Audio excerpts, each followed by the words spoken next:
Previously, we have mentioned that there are two models of in the eMax family of timers. The first is the basic eMax timer that we've talked about extensively in a separate video. You have the ability to set with rotary switches 10 motor times and 10 DT times, and you can mix and match them in any order or sequence that you want. It gives you a tremendous amount of flexibility. It gives you all the times you need for trimming, testing, as well as flying all of the conventional electric events from E36 through F1Q. Well, actually, let's say F1S for the basic eMax. But all the nostalgia electric events as well as the AMA electric A and B. And as we've already talked about, this is an extremely easy to use timer. It's flexible. It requires virtually no experience at all to just pick it up and use it. We do have options on this timer, such as the addition of a data port, which we'll talk about, the RDT function, remote dethermalizing, a remote switch, and auto rudder. And we can talk about these here in just a little bit. I will just mention the auto rudder right now. That's only useful when you're flying an event that auto rudder is allowed, and quite honestly, that's only allowed in AMA Electric B and F1Q. So if you don't need auto rudder, you probably would not want to opt for that option. It is no cost. It's just available if somebody wants it. And then finally is the data port. The software that you're going to need to communicate with the timer is totally free. It is for use with PCs only. I've found great success in using what's called a netbook computer. They're no longer produced, but they're easily obtained from places like eBay for very reasonable prices. They got a small 10-inch screen. They are a full PC with real USB ports and everything else. And they're very convenient to use out on the field when you want to take them on along to communicate with the timer. All right, the second model timer is a spin-off of the eMax. This is the eMax MF, MF standing for multifunctions. And we brought this out basically for F1Q. It's about the only place that it really is going to be useful for you. It has the ability to have 4 totally separately timed servo functions off of the timer. Basically, it means that you can have the servo can move to release an auto rudder. It can then move again to move the stabilizer, can move again to move the stabilizer a second time, and then finally you can have the dethermalizing function. So you can have all 4 on the timer, or none of them for that matter. And I'll show you how that is all programmed and set up here in just a little bit. Even the times for moving these functions can even happen prior to the motor stopping. And I'll talk a little bit about how you do that. We also have options on this timer, which again for the RDT, remote switch, and the energy limiter function. All we'll talk about these here in just a little bit. Once again, all the software is free and to download off the internet. Again, the data port can be used with any PC computer running Windows 7 through Windows 10. Unfortunately, we're not compatible with Apple or Android. But again, as mentioned previously, the used netbooks are very convenient, low cost, and quite reliable. And the whole purpose of the data port is just to be able to set custom motor times and as well as custom DT times and or your VIT functions if you're using the MF model timer with the multi-functions off the servo. You can set, with the data cable, you can set any motor time or DT time up to 10 minutes in 1/10 of a second increments. So a lot of flexibility, a lot of capability in there. Alternatively, you don't need this. And that's going to be the case for 80, 90, 95% of you. You're not going to need the data port because the timer already has the pre-programmed settings for all the electric events that you're going to be flying with this timer. And you set the times quite easily just by rotating the little switches on the front with a small screwdriver, and that's all there is to it. And we even have a nice decal that you can put on your airplane to remind you of what the settings are for any given time. However, with the MF timer, things get a little more complicated, and I'll show you what a screen looks like on that computer when you're setting up the various up to 4 settings. Pardon me. This is not a candid. I'm not a professional actor. When you're setting up the timer with the up to 4 settings on the server. All right, very briefly, I just wanted to show you how very simple and easy it is to connect the data cable, which is this part here. Here's the connector for the timer, and at the other end is a standard USB connector. This is the data port, and to make the connection, just here, plug, and you're done. And when this happens, your screen on the PC will come alive with pictures or with the screen showing the available settings that you can change on the timer. When you're finished, strictly unplug like that, and you're all done. That's all there is to it. Now, I talked about what you're going to see on the screen, and this is an actual screenshot of this happens to be a off of my own netbook, and this is for the eMax timer, not the MF version, the eMax. And you can see that we have the ability to enter a motor run time and a DT time. And we just enter that with the keyboard. When you're finished, you unplug the cable and it's all done.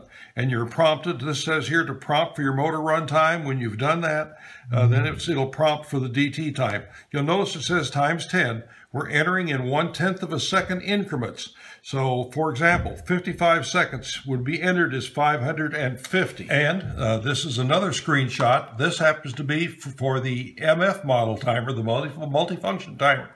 And here we have, it's very complicated for you to be looking at, but we have a DT time, position 1 time, position 2, position 3, the angle for each one of those settings. And it also has a motor run time. We're running out of space here to show it on one screen. But it's all presented to you as far as what you're able to set. Once again, it's done in 1/10 of a second increments. I should point out that you'll notice the background is black and the color is, the text is white. This is an option that you have in the software that you use on the computer, and I find that this is best when you're outdoors in the sunlight, is to have a black screen with white text, because otherwise the text has a tendency of getting washed out in sunlight. But that's an option. You can go back to the conventional view of black text on a light background just by changing the settings. Now, the energy limiter, commonly abbreviated just EL, is only applicable for the F1Q event. I don't want to spend a lot of time talking about it, but with the energy limiter, with the rules as they're set up, you are allowed a certain engine runtime based on the amount of power that your motor is drawing from the battery and the weight of your airplane as measured at the check-in desk. And from that, you calculate the number of joules or energy that's allowed in the event and for you to fly in this particular event. And then you used your PC with the data cable plugged into the data port on the, once again, the MF model timer, and you set that number of joules, energy time, and when you start your motor, the energy limiter starts accumulating the amount of power that you're drawing from your battery, and when that is reached, the limit has been reached, it sends a signal to the timer and stops the motor, and also triggers any other timing events that you may have. The interface is very simple. The EL, or the energy limiter, it just plugs directly into the timer board, and there's a connector also for to plug into the PC for doing the programming. You can buy these energy limiters from a number of different suppliers. We intend to bring out our own model with Texas timers in the near future, and it'll obviously be compatible with our timers. All of them are compatible. We're compatible with all the other EL products that are on the market. And I'll just kind of show you basically what an EL looks like here. I'll try to get it up and where it's focused on you. You can see two connectors there. One connector is for the connection of the data port to the PC, and the other one is a connection to the timer to tell the timer to shut the motor off. And the other wires that you see go to your battery, to your engine speed control, and so forth. And that all comes with instructions with it. RDT, as I mentioned earlier, is becoming quite popular. It is permitted by the rules in all free flight events these days. However, use of the RDT function negates your having an official flight.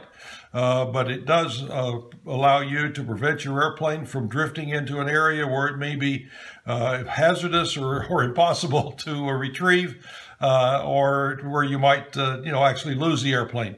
So the RDT is popular there, and it's also popular for some people when they want to do trimming and there's something that goes wrong in the power pattern and they want to terminate the flight before a crash is imminent. We operate our RDT a little differently than some other people. Ours, one push of the transmitter button, and this is true of whatever brand of RDT you're buying from any one of the different suppliers. One push of the transmitter button, if you're in the power stage, will immediately terminate the motor, and 1.3 seconds later, the DT will happen. And there's the delay. The delay is in there, obviously, to prevent damage to your wing for an instant DT. We don't like the way some people do it, of having to require a second push of the button to initiate DT, because a lot of things are happening real fast, and we think that the computer on the chip can handle things better than you can with your finger. And the most popular connection for the connection to the RDT is with a pigtail. And let me just, by the way, I should mention, if you're in glide now, power is over and you're in glide and you're drifting off into an area that you don't want to be, and you press the transmitter button, the DT function occurs instantly. There's no delay there, like the 1.3 seconds I talked about when the motor was running. The DT will happen instantly. Right, when I mentioned the pigtail, this is a pigtail. In other words, it's just a cable with an appropriate 3-pin connector coming off, and this was what goes to your RDT. This is the airborne version of the RDT. This is the receiver. Here's the small antenna that would be used with the RDT. And to connect RDT into the timer, it's just a matter of connecting like this, and you're done. That's all the connections you have to make on your airplane. If you purchased it with the RDT pigtail and you decide you don't want to fly with RDT, no problem. You just unplug it and you don't have it in the airplane. Okay, I mentioned previously the remote switch. And what this does is this places the start button someplace else on your fuselage other than on the timer. And the only people that really would care about this are people that prefer to do a one-handed javelin style launch. And there they want to have the button typically located somewhat to the back of more to the back of the airplane, so they can do a fast and powerful launch.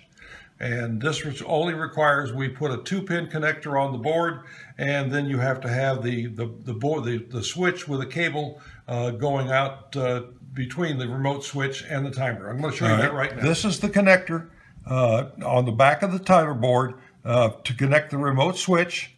This is just a typical remote switch. Here's the button, a little piece of plywood that you use to glue to your side of your fuselage. Of course, all this part's going to be inside your fuselage. And here's the connector. And when you want to use the remote switch, you merely connect it into the timer as such. Plug these together like so, and that's all there is to it. Both the eMax and the eMax MF timers require, as a minimum, that you have 2 3-pin connectors on the timer board. One for the servo and one for the engine speed control unit or electronic speed control unit. Now, we have 3 different options on what type those pins might be, and this is just a matter of convenience for you, the customer. One, the pins might be straight out of the board. I'll show you a picture of that. Right angle pins, where the pins are perpendicular to the board, but run up and down. And then finally, we will soon come out with one with the horizontal pins, where the pins are facing towards the front of the airplane. And once again, which one you pick has no bearing on the function of the timer or how it works. It's just a convenience of your installation. This is a picture of the 2 different configurations between the right angle and the straight pins. Obviously, this is the straight pin, and this is the servo connection and the ESC connection here, and it's coming straight off the board, pointing towards the interior of the fuselage. This is the right angle connector. This is actually pointing up towards the top of the fuselage, but inside it again. The bottom row is the servo, the top row is the ESC. This is the horizontal pin configuration, and here you will see that the pins are facing, well, they're just my word, they're facing towards the front of the airplane. The top row, again, is the ESC, the bottom row is the servo, and the connections are made as such to it. And this gives you a fairly low profile inside the airplane, as well as up and down space is minimized. So some people may do offer an installation kit for the eMax and the eMax MF timers both. And the kit consists of a plywood frame that you mount inside your fuselage on the back, and your timer you'll cut a rectangle in the timer the same size as the board, or I'm sorry, you'll cut a rectangle in the side of the fuselage the same size as the board, and so the board will actually be recessed into your fuselage. This plywood here is mounted inside the fuselage. Mounting screws will go into this, and this is a faceplate that you'll put over the front of the timer to keep fingers and moisture and etc. Off of the electronics on the board. Not a requirement, but it's convenient and it'll look kind of slick. This is a servo wheel, and this is more convenient when you're setting up your DT function to have a slotted wheel on your servo arm. And then you can just put your servo wire under there, and when the wheel rotates around to where the slot is over the wire, and the function is released. It's a convenience that makes it very easy to set up your DT. This is a preformed DT holding wire, or I'm sorry, a bracket to hold your DT wire. This uses standard 1/32 music wire. And it's got places for 2 screws to screw into your fuselage, a little piece of plywood on the side of your fuselage. A lot of people make their own hinge. This is just very small, it's lightweight, and very strong. This is not aluminum, it's a steel metal. Your kit comes also with an assortment of mounting screws to attach the timer to the fuselage. And then finally, and I think this is probably the most important thing, is it comes with this nice decal that you can put on the pylon or underneath your wing to remind you of what the switch settings are for the DT and the motor, and what time it'll give you what times. And when you're out there on the field and sun's shining and so forth and you get flustered, it's nice to be able to look at that thing and get a reminder of what the switch settings are. Once again, you don't have to, with our timer, you don't have to count any blinks or blips of pushing a button. It's all done with a rotary switch. You look and see what position the switch is in. You look and see what the decal here says that's going to give you. And if that agrees with what you want, you're finished. I mentioned the servo wheel. This shows it installed on a servo. You'll drill a hole through the center of the plywood to match the diameter of the arm that mounts on the servo, and you'll press that in there, and then put a little drop of CA glue to adhere the arm to the servo and then to the plywood wheel, and you're finished. And of course, obviously, you can rotate this wheel on the servo just by loosening your standard servo mounting screw and rotating it until you get it in the exact position that you want. This concludes the presentation that I have on the options and additional features of the eMax and the eMax MF timers. Obviously, if I've left something out or if you didn't understand anything, you're always free to email me or call me, either one, and I'll be happy to clear up any misconceptions that I may have given you. And again, thank you very much for your time and your consideration in spending some time with me and learning more about these timers.